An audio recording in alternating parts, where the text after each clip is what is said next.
गांव में आंधी तूफान आ रहा होता है। सभी लोग अपने अपने घरों से सामान कपड़े उठाकर अपने घर में रख रहे होते हैं। माँ माँ, बाहर आंधी तूफान चल रहा है, बहुत तेज बारिश आने वाली है। अरे राजू, मैंने बाहर कपड़े सुखाने के लिए डाले थे, जा जल्दी से उन्हें उठा कर लिया, नहीं तो बारिश के चलते भीग जाएंगे। ओहो, इस बारिश को भी अभी ही आना था। अब मैं क्या करूं? छत पर तो प्लास्टिक की त्रिपाल भी नहीं लगाई अभी तक। राधिका ऐसा कहकर फौरन तिरपाल उठाकर लाती है और बारिश से अपने घर को बचाने के लिए उस तिरपाल को अपने घर की छत पर लगाने की कोशिश करती है। लेकिन ज्यादा आंधी तूफान की वजह से तिरपाल बार बार उड़ने लगती है। तभी तेज बारिश शुरू भी हो जाती है।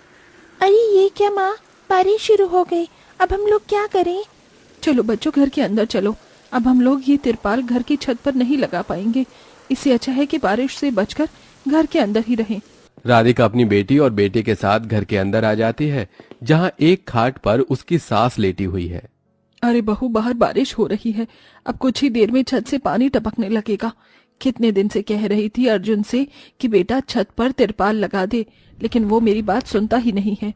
कोई बात नहीं माँ जी, जब वो ड्यूटी से आ जाएंगे तो इस काम को कर देंगे, तब तक बारिश भी कम हो जाएगी। राधिका इतना कह ही रही थी कि उनके घर के अंदर से पानी टपकने लगता है।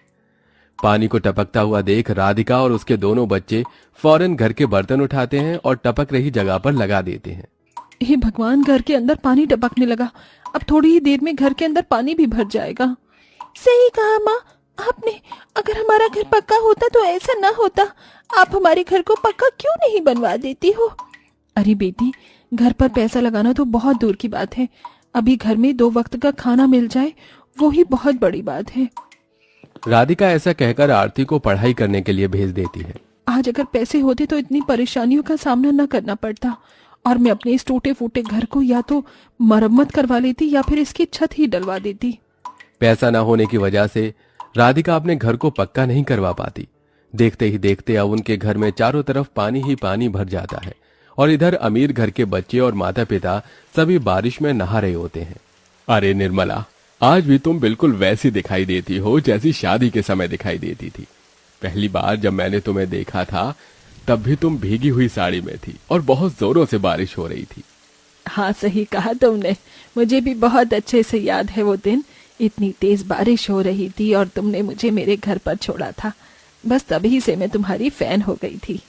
क्या बात है माँ जी, बाबूजी, आपकी बारिश तो कुछ कमाल की हिक थी। हमारी बारिश इसके आगे कुछ भी नहीं है। माँ मुझे बॉल दो ना, मुझे बॉल से खेलना है। मैं भी तुम्हारे साथ खेलूंगा। अच्छा बच्चों, ज्यादा देर बारिश में मत खेलना, नहीं तो बुखार भी हो सकता है। जल्दी जल्दी बारिश में नहाकर घर में आ जाना। मैं तो नहा ली, अब मैं जा रही हूँ। तभी विवेक मालिनी को रोक लेता है और उससे कहता है, अरे मालिनी, अभी कहाँ जा रही हो? अभी तो बारिश में भीगने का मजा आ ही रहा था। चलो अभी थोड़ी देर में बारिश में भीगेंगे। विवेक ऐसा कहकर मालिनी के साथ और अपने दोनों बच्चों के साथ बारिश में भीगता रहता है। इधर वो अमीर परिवार बारिश का आनंद उठा रहा था, तो गरीब परिवार के घर में पानी इतना भर गया था कि उन्हें बर्तन लेकर पूरे परिवार को एक साथ पानी घर से बाहर निकालना पड़ रहा था। कोई बात नहीं, सब कुछ ठीक हो जाएगा। कब क्या ठीक होगा? जब जब बारिश आती है हमारी यही आफत हो जाती है। जब पैसे आएंगे तो हम इस मकान को पक्का कर देंगे।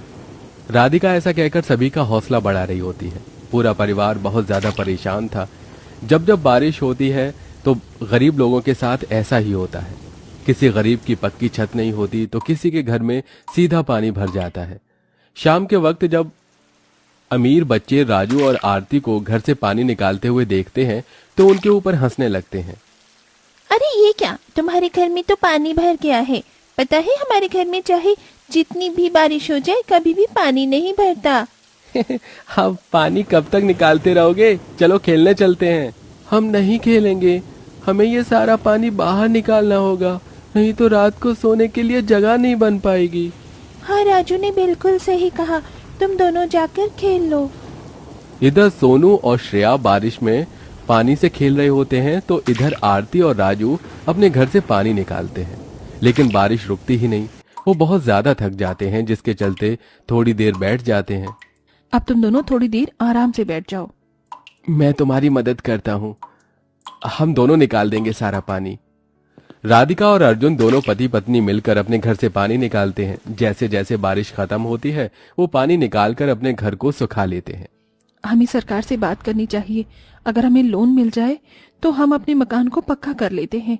सरकार ऐसे लोन नहीं देती, लोन मिलना बहुत मुश्किल है, और फिर अगर हमने लोन ले भी लिया तो उसे चुकाएंगे कैसे? आपने बिल्कुल सही कहा। पूरा परिवार इसी बारे में सोचता हुआ रात बिता देता है। और यहाँ अमीर परिवार बारिश में नहाने के बाद ठंडी ठंडी आइसक्रीम खाते हैं और बाहर से खाना ऑर्डर करते हैं। आज खाना बाहर से ही खाएंगे, मैं आज खाना नहीं बनाना चाहती, मैं थक गई हूँ। मालिनी के कहने पर विवेक सभी के लिए बाहर से खाना ऑर्डर कर देता है। अमीर परिवार बाहर से खाना मंगवा कर खाते हैं और कुछ ऐसे ही छोड़ देते हैं जो उनसे खाया नहीं जाता। तो यहाँ गरीब परिवार के घर का चूल्हा गीला होने की वजह से खराब हो जाता है और उनके घर पर चूल्हा जल ही नहीं पाता। अब मैं क्या करूं? चूल्हा भी नहीं जल रहा, एक के बाद एक परेशानी आती ही रहती है। शकुंतला इधर से उधर कुछ ईंटें इकट्ठा करती है और उन्हें जोड़कर चूल्हा तैयार करती है। मिट्टी वाला चूल्हा तो खराब हो गया, लेकिन ये ईंट का चूल्हा खराब नहीं होगा। इस तरह राधिका उस पर खिचड़ी बनाकर सभी को खिलाती है। रात को फिर से धीरे धीरे बारिश होने लगती है। जैसे तैसे तो उन्होंने घर से पानी निकाला था, अब फिर से उनकी छत टपकने लगती है। उनकी रात बहुत मुश्किलों से बीतती है। अपनी ये सारी परेशानी देखकर राधिका अपनी पड़ोसन मालिनी के घर आती है।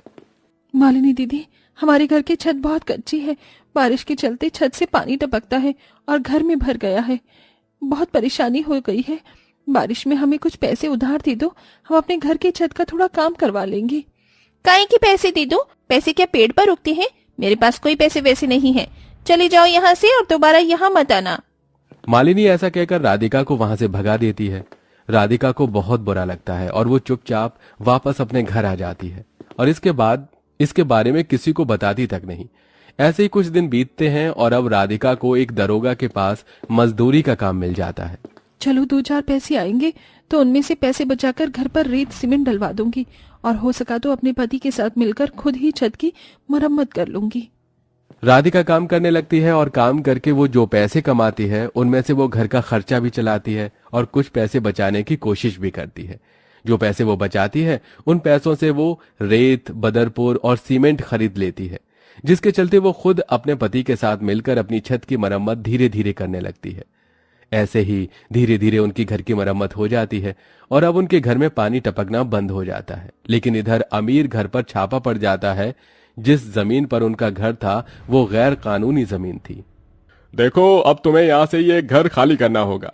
ये घर सरकार की जमीन पर बना हुआ है, इस पर तुम्हारा अब रहने का कोई अधिकार नहीं है।